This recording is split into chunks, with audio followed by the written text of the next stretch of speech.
Ladies and gentlemen, boys and girls, children of all ages, Turnbuckle Studios and the Boars Nest bring you its Monday Night Raw preview review show.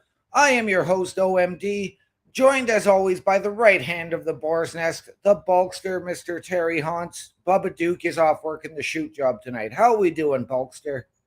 Doing pretty good. It's going to be lonely here without the Bubba, but I think we can manage. I think so. We've done it before. We'll do it again. How's your week? How was your weekend? Pretty good. Bulkster did have a poker tournament Sunday and came in fifth out of 20 something people. So I did place, bring a little bit of money home to Mama. Nice. And Now she's just gone out to go and spend it, hasn't she? Yep. Well, I'm hoping she brings you home a nice chicken parm.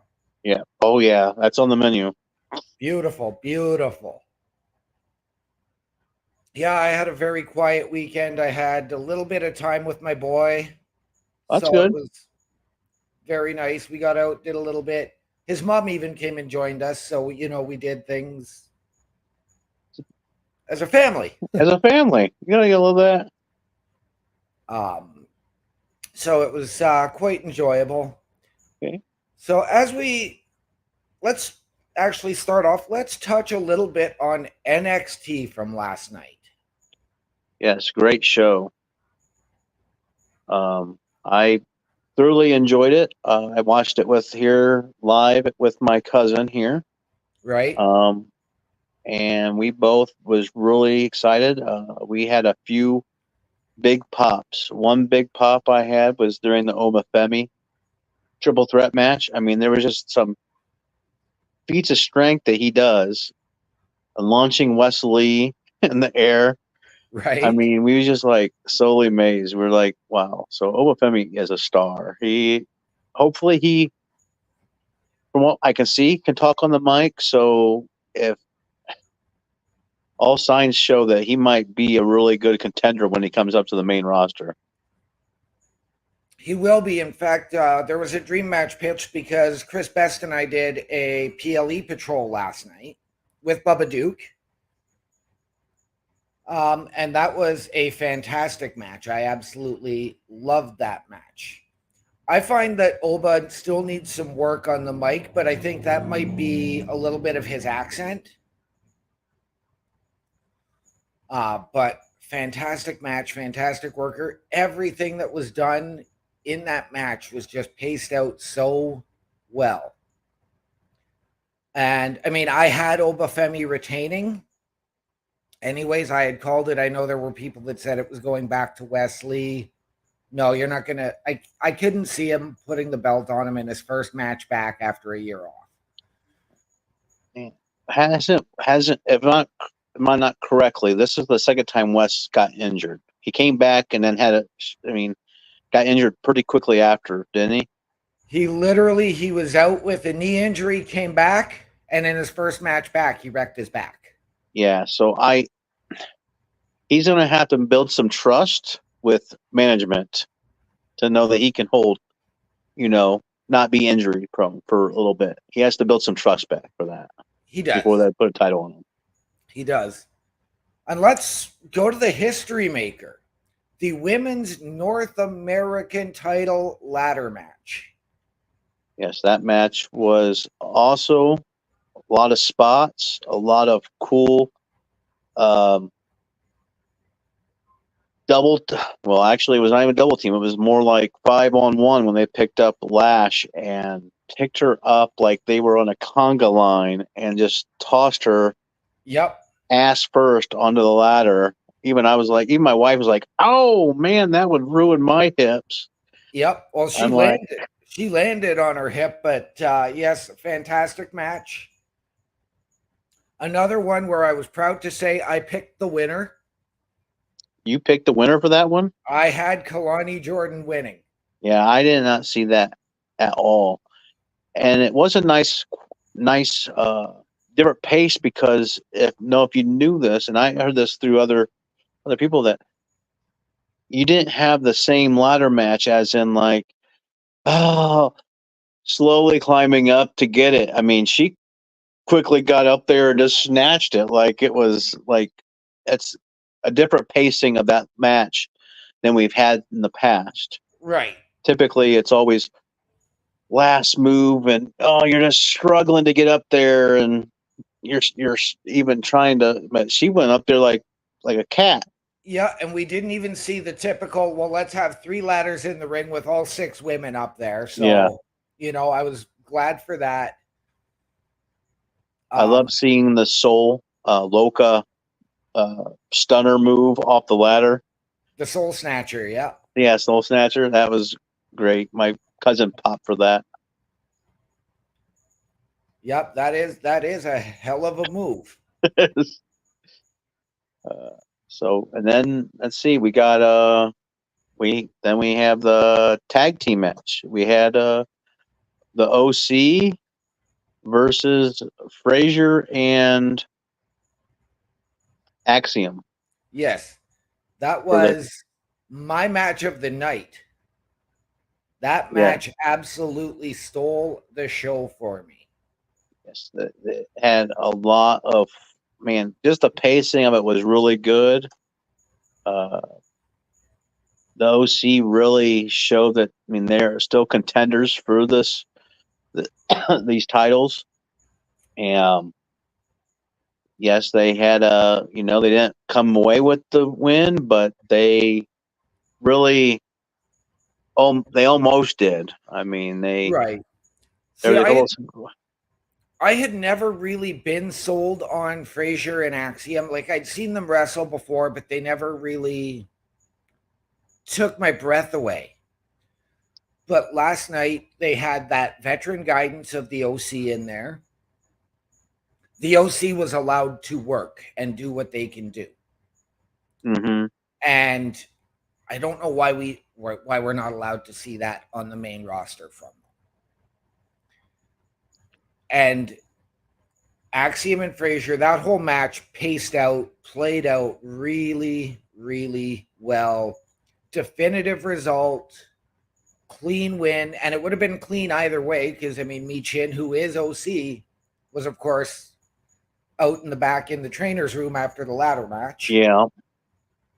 So, yeah, it was a good showing for all 3 members of the OC to have a snapshot role in NXT right now while they're still building talent.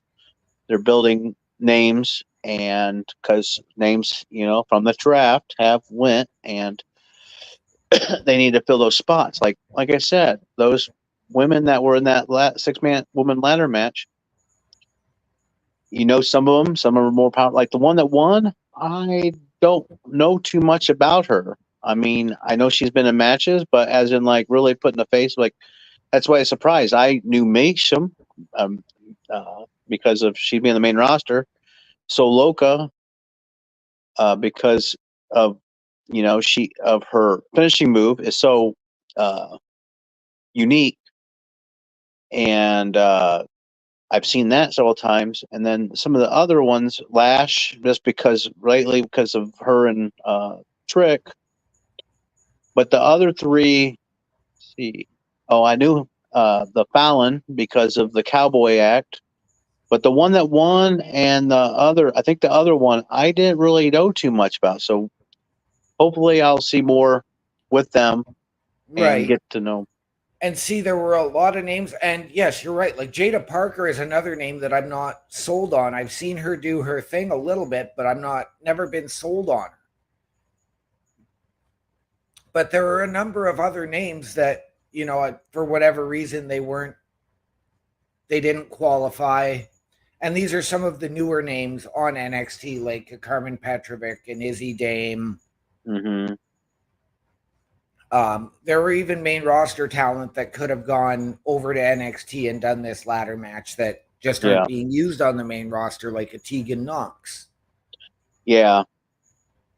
And now she's going to be kind of lost in the shuffle because, with Natalya, they're talking maybe she's not re-signing. So Tegan Knox is going to be like, oh, who's my tag partner? Right. And now we're going to go to the match last night that really for me, it was sort of the cool down match. I wasn't big on it, and that was NXT Underground. Shayna Baszler and Lola Vice. I will say one thing. It was a lot better than Shayna versus Rousey at SummerSlam. Right. It does show that the match worked in some aspects. It's really hard to synchronize a MMA style fight and also try to tell a story. The finish was kind of really. They do that in MMA a little bit, but they would have been knocked out a lot more than what Shayna was. Right. The difference is Shayna didn't know how to act unconscious. Right. See, for me, there were two big detractions from that match. One was the lighting. Yeah. I can see the lighting just completely killed that match for me. Fantastic in-ring action and even on the outside. Number two, that match, I think they could have done it in another room in the Octagon. Yeah, they could have. I think like I said, I don't know how the building's set up, so I don't know if they have another. If it's big enough to have another Octagon elsewhere where they could had the match in. But yeah, that would have been more realistic. Like I said, I think the ref jumped the gun before stopping the fight. I think he should have let Lola get on top and really kind of hammer in some realistic punches to the head to where I was okay with the way they stopped that because it was reminiscent of a UFC and an MMA fight. But again, I'm not big on MMA. So I think that's another big thing for me and what took away. That sort of was for me, that was the cool down match of the night. Yeah, true. I agree. It wasn't as good as the other matches, but like I said, from what we've had from it, it was a big step forward in the right direction than the previous one. So as long as they get better each time, if they try this again and they get better, then fine. It's trial and error. They're unmarked territory. Well, see, and I'm going to say this because NXT Underground, and I'm going to give credit to Mr. Best.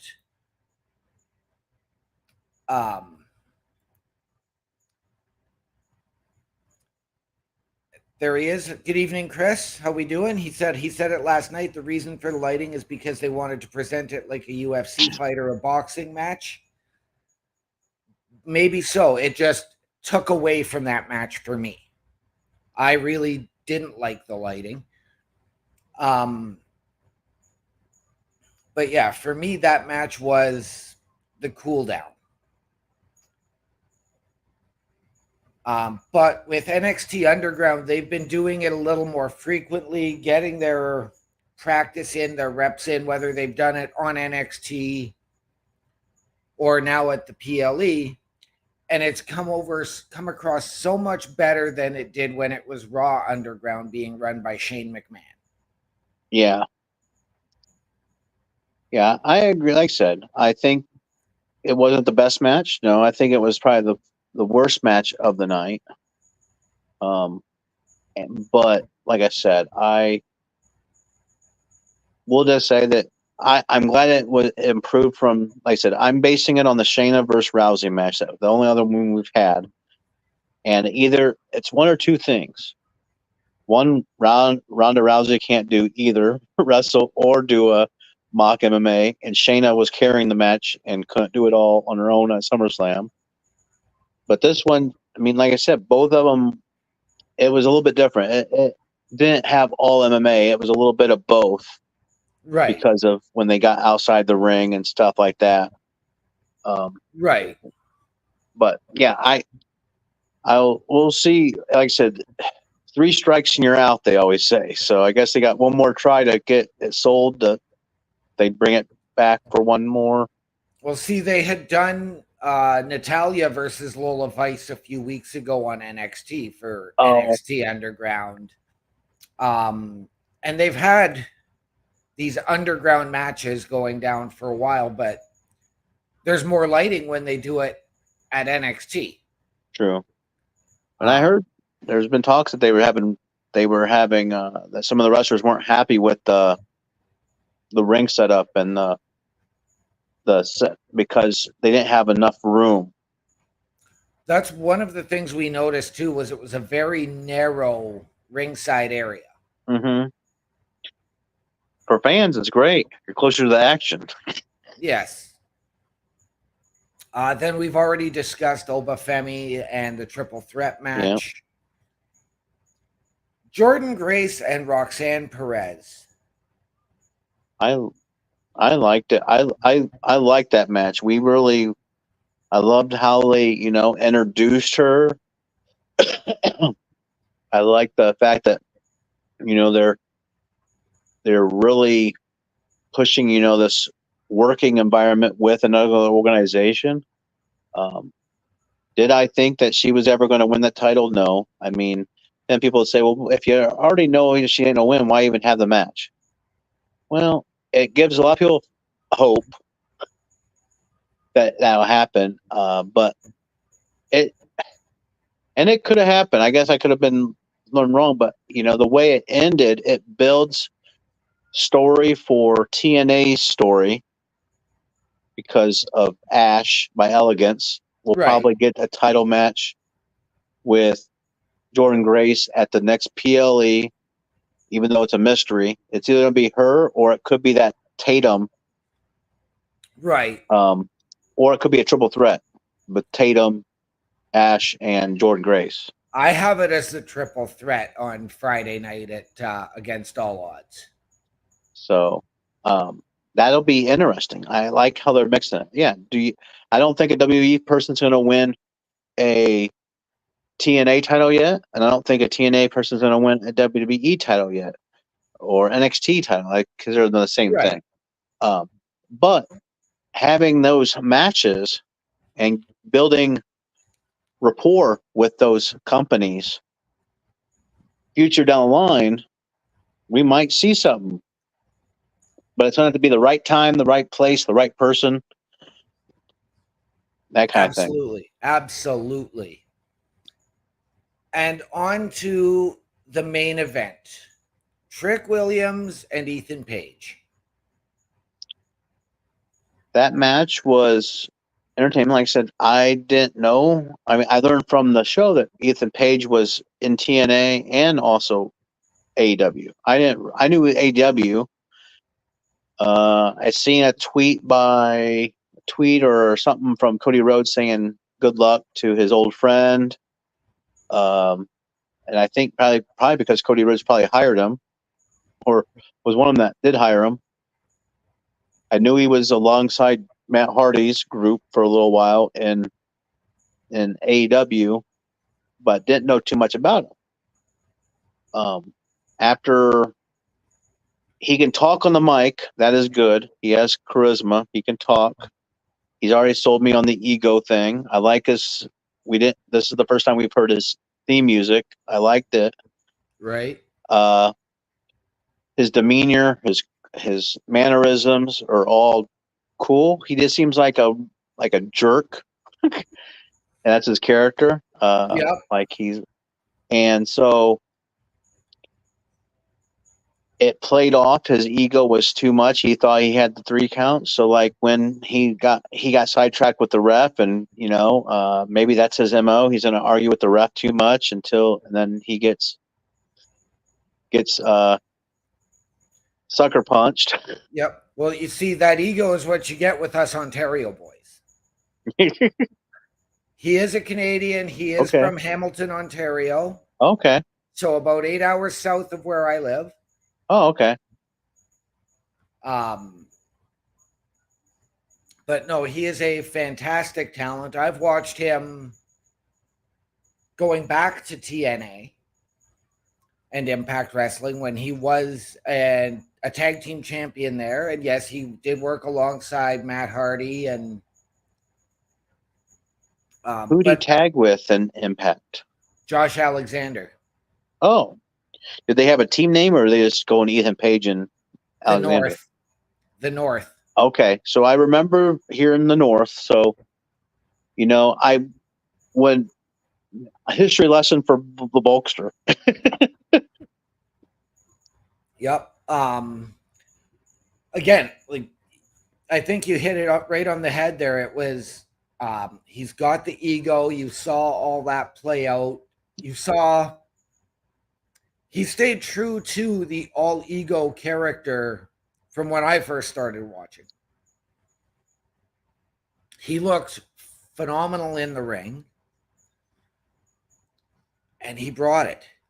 Again, the ending of this match took away for me. Again, just too abrupt. I expected 5 to 10 more minutes. I thought the Trick. I keep forgetting which because Trick has a few finishing moves. It seems like, and I always thought the Trick shot or the thing that he running kick or what do you want to call it, knee. I thought that was his signature move, not his finishing move. So I figured, oh, he's gonna kick out. And then he didn't. So he's like, oh, Yeah.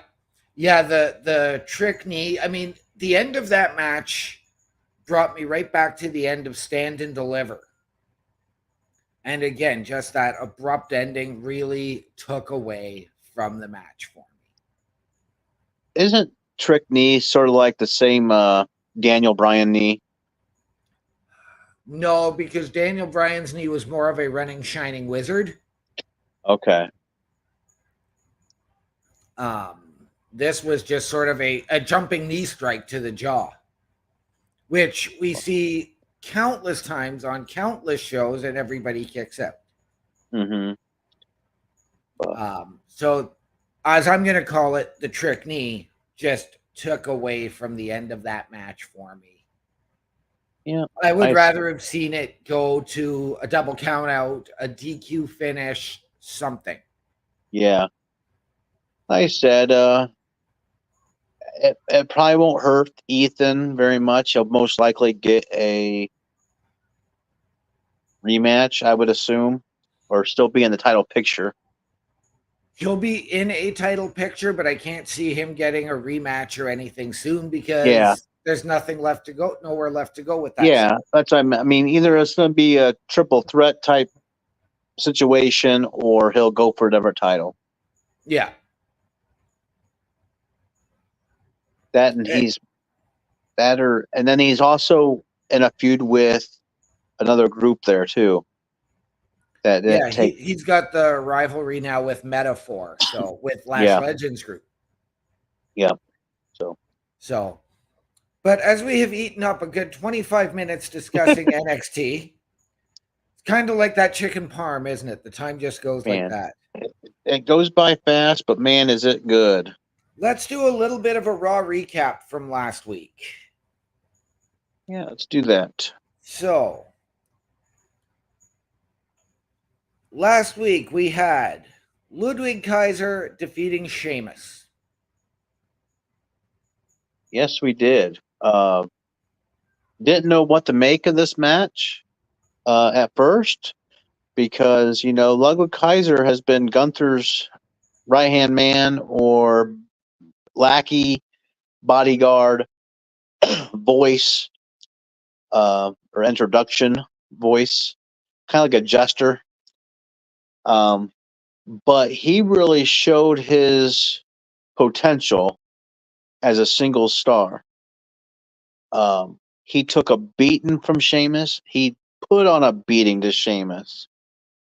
A lot of things that we did not see from him before until this match. And then he squeaks in a win with a roll up Right. on Sheamus, which caught him off guard. And I'll tell you what, and then he rolls out of the ring and gives his little sly smile that he does. And Sheamus just was in disbelief. Like, he's just not on a winning path since he's been back. Right.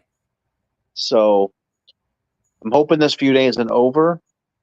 I'm hoping that this is a very builds for something more. But what do you think of it? Again, you're right. Fantastic match. I had forgotten how it had ended until you told me even pre-show. The guys at Turnbuckle Talk and on the Raw Patrol have been big fans of Kaiser for a long, long time. So we have seen the potential. As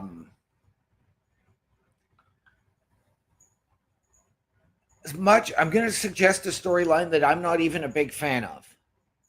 And I would like to see it go maybe one or two more matches in this feud.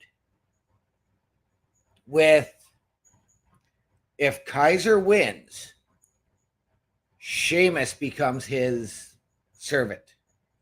Sheamus becomes his lackey. And vice versa. That would be so funny. That'd be great.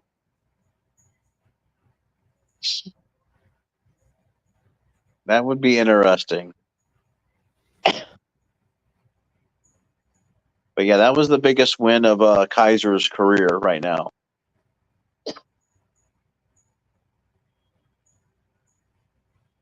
Yes. So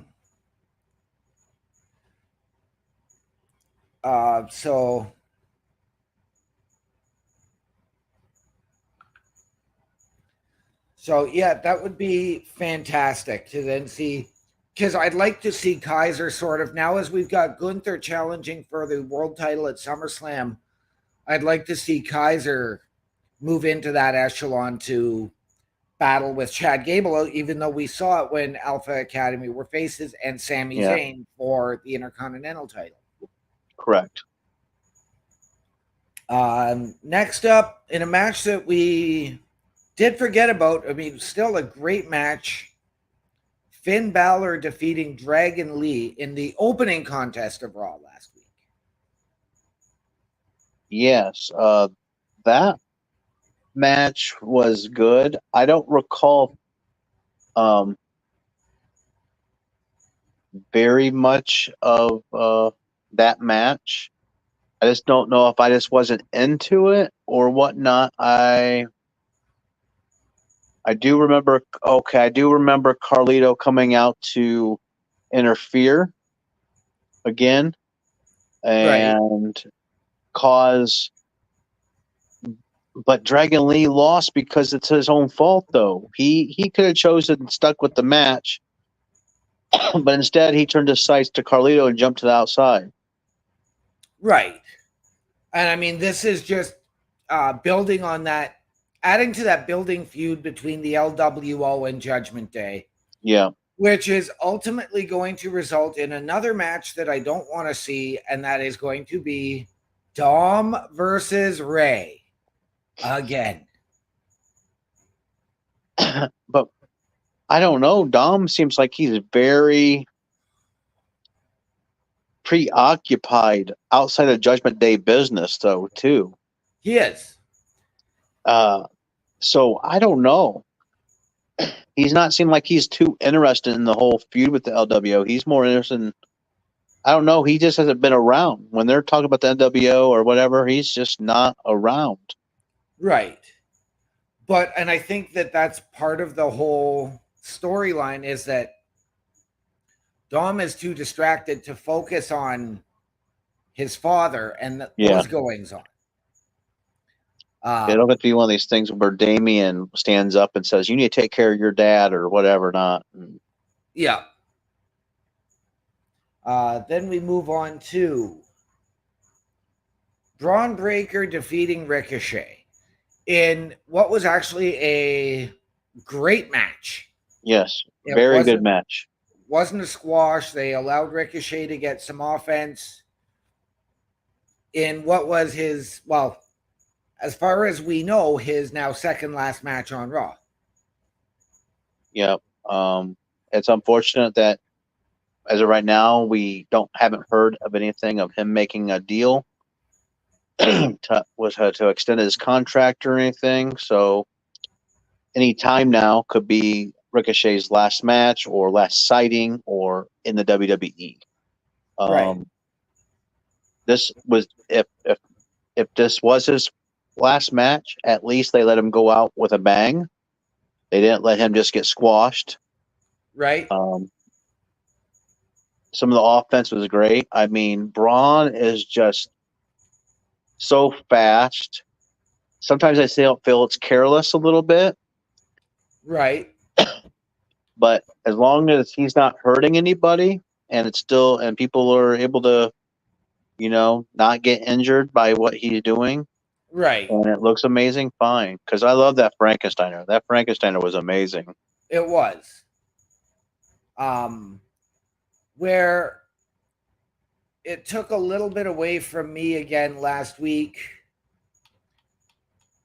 is that they're just putting Braun Breaker in this sort of Goldberg spot. Now, he's got more endurance than Goldberg ever did. But I think the difference is he can wrestle. I don't think he's as bad as Goldberg's spot because that's a pretty long, I don't know the time, but it's a lot longer than the Goldberg match. And the person was able to get some offense in. So it looks like, yes, with the jobbers, yes, he was able to steamroll them. Now he fought Ricochet that's exiting the company, most likely. And he was able to rock Braun a little bit. So it shows that he ain't going to go in here and just run through. No. Which is good. No one wants to see another Goldberg. Right. No, none of us want to see another Goldberg. Then we move on to Kiana James defeating Natalya. The debut match for Kiana James. Yeah. Like I said, I was interested in seeing her debut. I said last time that I wasn't sure. I knew her of her purse and that she had a personality kind of like that reminded me of I guess they said that she's like a JBL of women. And and I was also thinking like Carmella, somebody like fashionable, right, and prissy. Or I thought of the person that complains.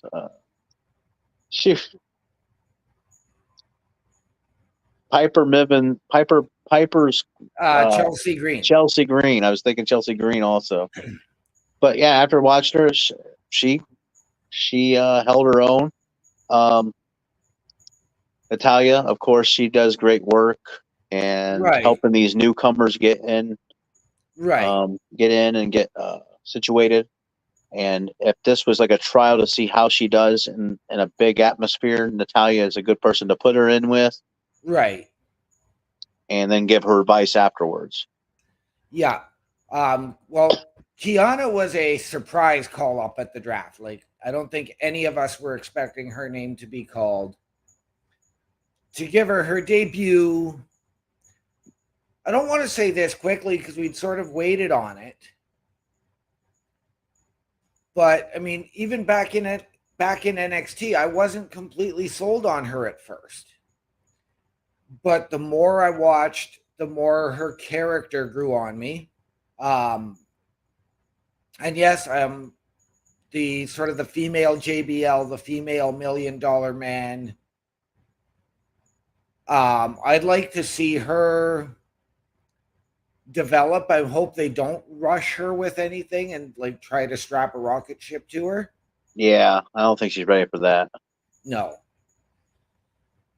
I really think after they debuted this new NXT title for women, hopefully they think about doing something like that for the main roster.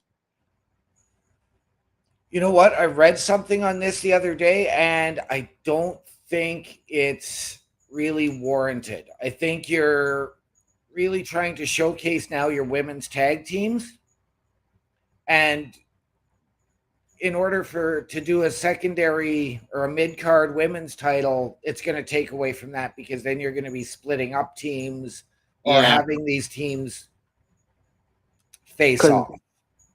NXT don't have a women's title, do they? Tag titles, do they? No, they don't. Okay, that makes sense. Next up, we move to Braun Strowman defeating Carlito. This, again, another aspect of that building feud between the Judgment Day and the LWO. Yep, with Braun Strowman involved. Strowman, he just seems like he's lost in the. People like seeing him. He brings good energy. Of course, you have the massive heels, the Judgment Day. Of course, Braun Strowman's going to get cheers and everything when you're destroying a whole team of people that are enemies or bad guys. It is bringing in some really cool story elements with the Liv. I mean, like I said, the stories are so intertwined right now with different stories being told. Braun just kind of got in the middle of it. Well, Braun got in the middle of it. Carlito, who was a member of the LWO, is sort of the outsider now for the Judgment Day. So they're intertwining that. You've got, of course, the Dom and Liv saga as a result of this as well. And it's just too much. They're oversaturating that whole thing, and they don't know where they're going, I think, with Damian Priest. Yeah. Leading up to a very, very interesting match this coming weekend at Clash at the Castle. Yeah, and there's so many people that, yes. I'm going to put this out there then, because if you've got Liv Morgan as your women's champion, now doing the Dom as her love interest, somebody else who is familiar with the dark side but also has a history with Braun Strowman, who is hopefully set to return soon, could also be interjected, as she is a former women's champion in Alexa Bliss. Yeah, and again, it's just adding another part to a story that doesn't really need it. Yeah, it's like a. Guess what? They always said WWE was like a soap opera. Well, here we go. Here we are. It's just reaching. It's getting back into like a heavy. Like, wow, there's a lot of story going on here. And like I said, we're just not used to the new era yet. Right. If this is the new era, it's something we'll get used to, and it's evolutioned, and it is interesting, all the different things that they're doing. Right. Chris Best, to answer your question from earlier, says there's too many titles as it is on the main roster. Yeah, I agree.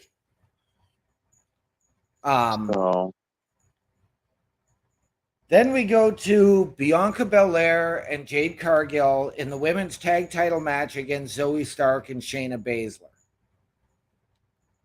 In a match that actually Bianca and Jade did not defeat them. The match was a DQ with Alba Fire and Isla Dawn interfering. Yep, they both entered, caused DQ, and I don't remember much of the fight. I think they just fought. I think they're not friends with either of them, so it wasn't like they are friends with either of them. And you know, as you see, we're going to get in a triple threat this weekend. Like I said, I don't see either. I don't see right now. I don't see any teams taking the titles off of no Belair, and then they're just basically throwing matches together. I think if you're going to do that, it has to be Zoe and Shayna, but you're looking at there's nothing there to create tension yet between Bianca and Jade. So it's not like they've lost a match Yeah, or miscommunication or anything like that. This true. is Jade still learning on the main roster, Yeah, and who better to have lead her? yeah. I think it'll be a good match. Like I said, tonight we'll probably get more um, story for that build. Yep. But yeah, this was at the beginning of that build. I'm not sold on Isla Dawn and Abba Fire because we haven't seen too much of them since they dropped the witch gimmick. Well, see, we haven't. They got called up a year ago on SmackDown at the draft and were never used. So it's Yeah, not that so they've dropped it, they weren't used. yeah, but So, and I mean, they are two Scottish women going for a title at Clash at the Castle. yeah. Then we had AOP versus the New Day. Again, another pointless tag team match and feud. I don't know. I the only reason I like it is because I like the story between. Hopefully, we get a Kofi and Xavier feud, maybe, or a breakup of the New Day, or something because of the inner workings of the Final Testament. And Right. so I I'm okay with it. I mean, they got to have Miles stories told within bigger stories, and I'll take it. I mean, it's something fresh for me. I'll take Right. it. And I get where you're coming from, and I do truly appreciate it. And again, I'm glad to see like they're now the New Day are being used in that enhancement role and to elevate talent. They are now the elder statesmen. So they're into that Natalia, Ricochet, Shinsuke type of a role. Yeah. The final match. And lastly, Damian Priest and Rey Mysterio. Again, another match that did not need to happen. It was not a match that I needed on my radar. Yeah, I wasn't too like, "Ooh, we have to have this match." I mean, um, we kind of knew where it was going to go. It ended up, Priest looked strong at the end, which that's what they're wanting him to do. They needed him to look strong because he's going up against Drew McIntyre. Um, and like I said, I think it was a good match. But like I said, you're like, well, who? So it's I don't know. It's there. So we'll have to see what Damien's going to do tonight. I don't know if he's going to have a match tonight or what. So, but other than that, I mean, it looked like Drew McIntyre wiped out the Judgment Day, and then Damian Priest threw McIntyre through an announce table at the end. Yeah, well, the numbers caught up to Drew at the end there afterwards. Yeah. Great match. I mean, because Damian Priest and Ray are so good in the ring, the match Yeah. turned around, but I mean, it was not a necessary match, and just yet again, more of this budding LWO Judgment Day feud. And this was Damian stepping in to say, Dom, do I have to take care of your dad? So I didn't need it. I'm not disappointed in it. Then, yes, you had Drew come down after the match and eventually wind up with the Judgment Day putting him through the table. Again, more build for that title match and to just how hard hitting that is going to be this coming Saturday. Yes, very. So yeah, Saturday's gonna be great. But It before we is. get to Saturday, We have tonight, and we have 15 minutes to cover tonight. yes, But they have not announced a whole lot. yeah, We have Sami Zayn versus Otis. woo. It is interesting because I love the Sami Zayn story. I or no, I love the same names. I love the Chad Gable story. Sami Zayn story is done. He's just carrying a title and trying to out Russell Gable, his mentor. Um, so I think this could be more to this match than I don't know. I don't even know if it'll turn into a match because Otis. People will be chanting for Otis to like not attack Right. Sammy, and Chad will be outside the ring coaching Otis. See, and I'm gonna go this route is I would like to see them play up the idea that maybe Chad is still a free agent and not have him at ringside for this one, and that he's just doing his contractual obligation for Saturday. Yeah, So,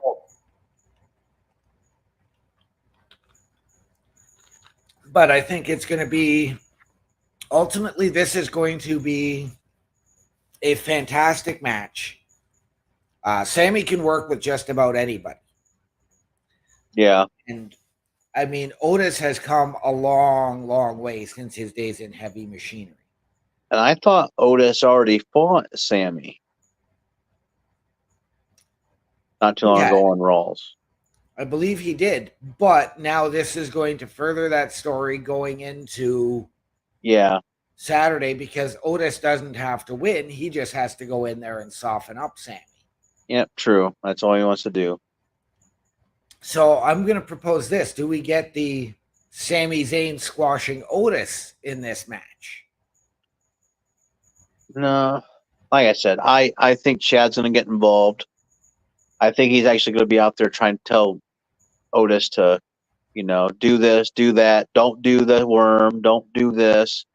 Right. Um, and then at the end, basically, if Sammy's about ready to run, he's going to come in there and just get disqualified and start attacking him and then try to get Otis to do some like chair shots or something that's not Otis approved. Right. And we'll either see the culmination of it ending where now Chad's by himself going Right. into, or we're going to see a subservient Otis. I'm leaning towards the subservient Otis tonight, and then they're going to just turn on him at Clash at the Castle. Now, I'd love to see them go with the swerve with the subservient Otis tonight, looking all downtrodden, and then have them all just completely turn at Clash, and the Alpha Academy comes out even stronger. But we also know where they're potentially leaning with Gable and the Creed brothers in the near future. Yes. On to what I believe is going to probably be the match of the night tonight. Ilya Dragunov and Braun Breaker. That match is going to be hard hitting. Yes. No doubt about it. I mean, Dragonoff is just so. It's like that crazy little friend of yours. He just let me do it. I'll go do it. Right? And he just is like, man, he looks like a small fry, but he could pack a punch, or he got some massive tricks. Yep. And and Braun Breaker, he has his fight cut out for him. I don't know one way or another how this will end. Like I said, I guess I feel possibly this might be Ricochet's last stand. he's going to interfere. If this is his last night, he is going to get blasted by Braun Breaker through the ring. Yeah. To where I'm going to take this match, and for me, this is going to be Braun's first loss on the main roster, but it's going to be a DQ. Okay. To potentially set up a rematch this coming weekend. I know I came to you with another idea before the show, but I think you're right on that one for SummerSlam. I think you could add Breaker and Dragunov at Clash and still be okay. Yeah. That would be good. That's another person from, across the pond. Yep. I'm surprised we haven't seen Bronson Reed in a few, unless he's recovering. I'm just. You're right. No, that would be interesting. And who knows? Maybe we see him tonight. Yeah, he hasn't been around for a little bit. He just kind of fell off after the triple threat. We could have the Backlash. We could have the team of Braun and Son. Braun and Son. That'd be good. But yeah, that, like I said, that's going to be a wild match. I'm sure we're going to get lots of matches that we just don't know. Probably consisting of a mixture of LWO and Judgment Day. Right. And another potential match of the night or a show stealer, Lyra Valkyria and Io Sky. These two women tore it down at a Queen of the Ring qualifier. Yep. Sorry, I want to make sure I get my pronouns right. It was after Queen of the Ring. It was at King and Queen of the Ring. Wait, no. No, it was. No. Oh, it was after Queen of the Ring, because that was when Lyra sort of eked out the victory in what everybody else thought was a fantastic way to get the win. I wasn't overly sold on it. But again, two phenomenal talents. Yes. Both very fluid, very smooth, very technical, and very deliberate. Yeah, very. Like I said, Lyra, she's getting more eyes on her. Like I said, even though I keep up with NXT somewhat, I didn't know too much about her until she came. She is a fantastic wrestler. Io, same thing. I like the story where Io is kind of becoming unhinged because of losing. So not sure exactly what that is all on title. I don't know if this means that with Lyra's kind of being be outnumbered by damage control.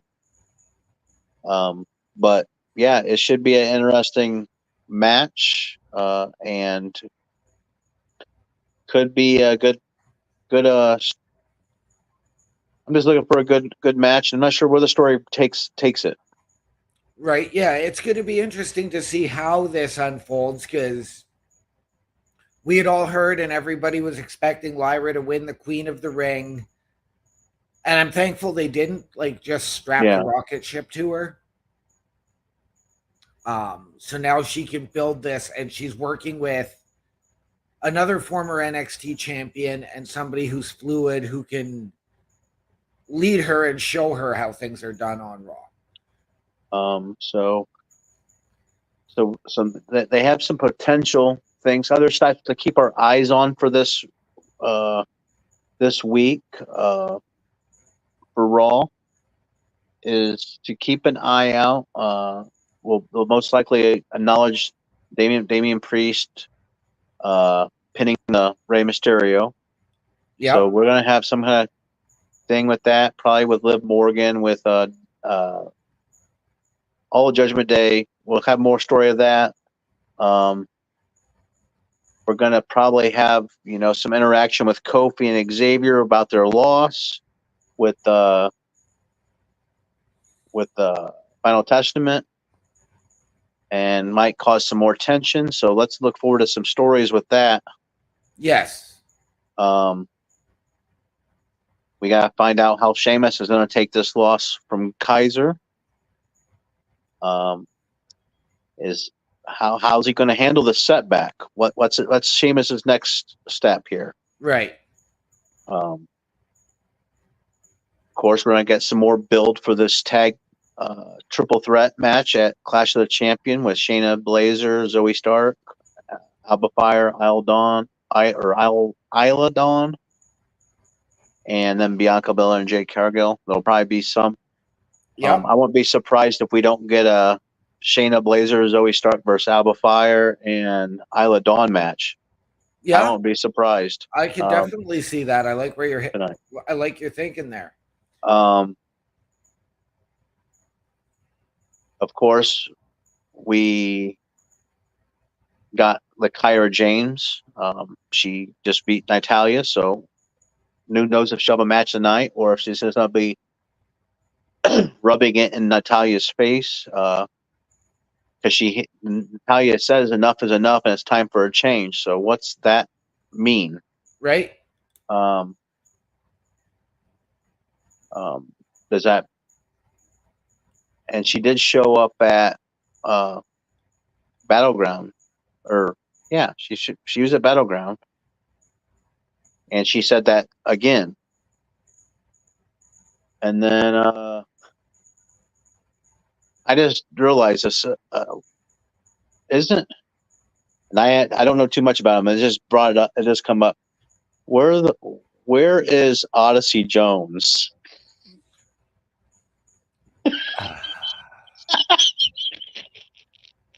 Another person who was called up well over a year ago and never used. You can ask the same thing about Dijak on Raw, who was called up, but his contract is again nearing expiry. So that's what we have looking forward to in about 3 minutes. That's right. Well, did somebody say 3 minutes? In that 3 minutes, Mr. Bulkster, let's hit him with your social. Yes, I would love to have you hit him with my socials. Well, we shall do that right here, right now. So you can catch me at the Bulkster Show or at Bulkster Show on YouTube. You'll see reruns of the Raw Patrol, or not Raw Patrol, Raw Preview Review. You'll also see simulations of the PLEs that are coming up. And reminder, this coming Friday, after the SmackDown Security Detail with OMD and Chris Best, we're going to be putting on a Clash of the Castle PLE simulation from 2K24 that I'll be setting up, and we will just run it and we can talk about what we think of the matches that are coming up and if the outcome that comes there will happen. Also, I have a TikTok at Bulkster Show. I'm still striving to get some followers. I can go live. I am not sure exactly when I will start going live, but life takes precedence. So, yes, it does. So anyway, let's take it on to OMD.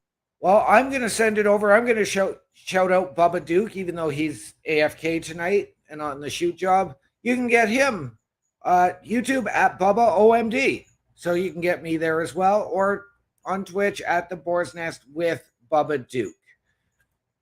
As for myself, people, you can find me on the Book of Faces, Daniel Horisic, on Snapchat, One Man Dynamic, capitals on O, M, and D, on Twitch at OMD17, and on Discord at OMD6370. Visually, catch me right here every Monday with the right hand of the Boars Nest, the Bulkster, doing this show. Usually Bubba Duke is here as well. Yeah. You can join me momentarily over on the Raw Patrol with Chris Best, Chris Parrish, and we'll go from there. Guests as they may come. Tomorrow night, 8:05 with Chris Best and Carl Carafell on Turnbuckle Talk. Wednesday with Chris Best right here on the Boars Nest for the PlayStation Showcase. Thursday right here on the Boars Nest with Bubba Duke for the Boars Nest. Friday on Turnbuckle Studios with Chris Best as we host the SmackDown Security Detail. And with that, ladies and gentlemen, keep it raw. And let's head over to the Raw Patrol. We out. Peace out.